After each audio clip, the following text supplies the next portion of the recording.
Good afternoon, students. We're doing something a little bit different today. Instead of just transcribing my lectures, I'm gonna do a series of very short videos, meaning hopefully not longer than 10 minutes, about the day's topic on virtual violence.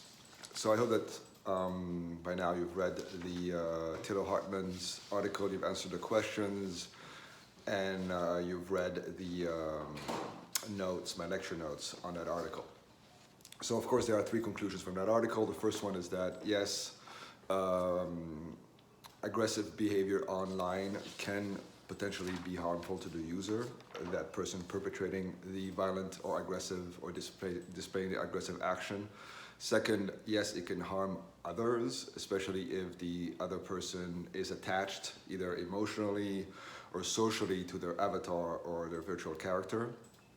And third, that artificial life so far or media characters cannot be harmed because they don't have consciousness or yet. But this is the important part of the article pertaining to the rest of the lecture today, is that if we expand the definition of life or we redefine life, then there would be potential to harming these these characters that are derived from artificial intelligence. And I think in many ways this blends into the screenings from last week and this week. So a brief sort of addendum to eXistenZ, especially in focus to the idea of whether or not we are in a total simulated environment.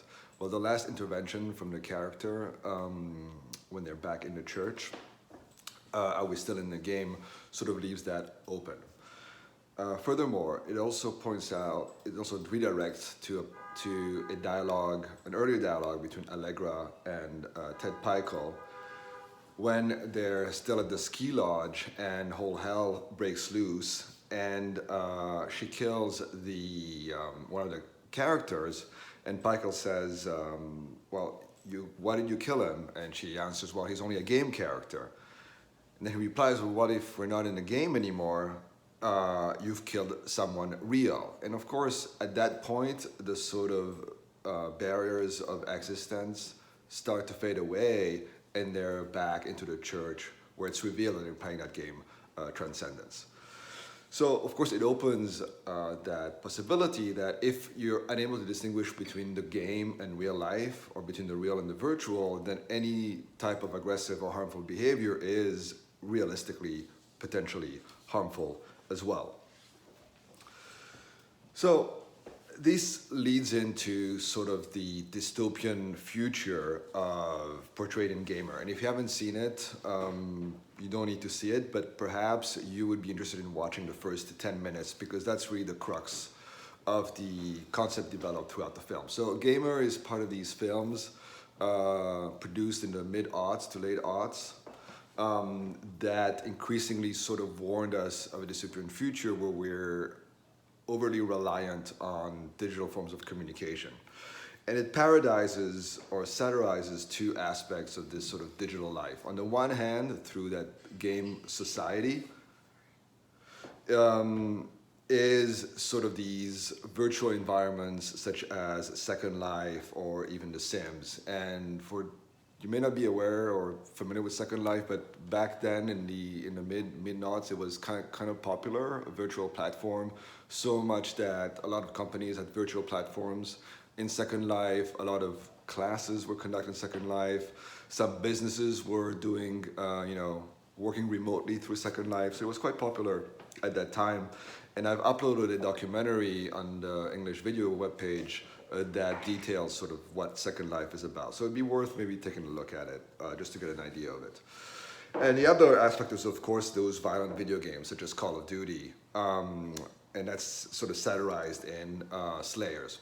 So similar to eXistenZ, but in a less sort of nuanced way, Gamer plays on this idea of life and death, right? Living through people in society or dying through people in Slayers. And in those first 10 minutes, there's an important sort of clip between minute 6 and minute 8, where the creator of these platforms, Ken Castle, sort of explains what it's about. And I'm just going to quote sort of what he says, because I think that's the importance of that particular clip. So he says, "We live in society. We visit society. Which one is more real? I mean, which one is really real?" And then he winks at the camera. What he means by that is that in society, we act in a particular way because there are rules that we need to abide by, rules of politeness. You can't do what you want. Freud would argue that that's what keeps society possible, is that we abide by certain ethical, moral, and personal rules with which we interact. And he claims that in his game, in his sort of virtual environment society, people are who they really want to be, because of course it's a free-for-all reign of sort of expressing what you really want to do, but you're not really allowed to do in real society. So the idea is that even though we adorn these avatars or these masks in this virtual environment, we actually reveal who we truly are, and our masks fade off. So there's an unveiling and the veiling of our identities in Second Life or society. And the other aspect is, of course, through this game Slayers, where inmates can volunteer to participate in this extremely violent game, and they may be granted freedom if they win a certain number of battles. So that's, of course, a extreme parody or satire of our current justice system that they're portraying there. And of course, the idea is that you're no longer controlling avatars, a digital pixel on screen, but you're controlling real people. And that narrows down that idea of Hartmann as to how do we define life. Of course, that's further problematized in the movie, is the idea that these inmates' lives that people are willing to sacrifice to play a game are worth less than any other life, because they're already criminals, they may have taken a life, they may have stolen, and by transgressing the rules of society, then they don't deserve to live, or their life is devalued more as a consequence of that. Okay, I'm going to take a pause, and then I'll start the next lecture on Ex Machina.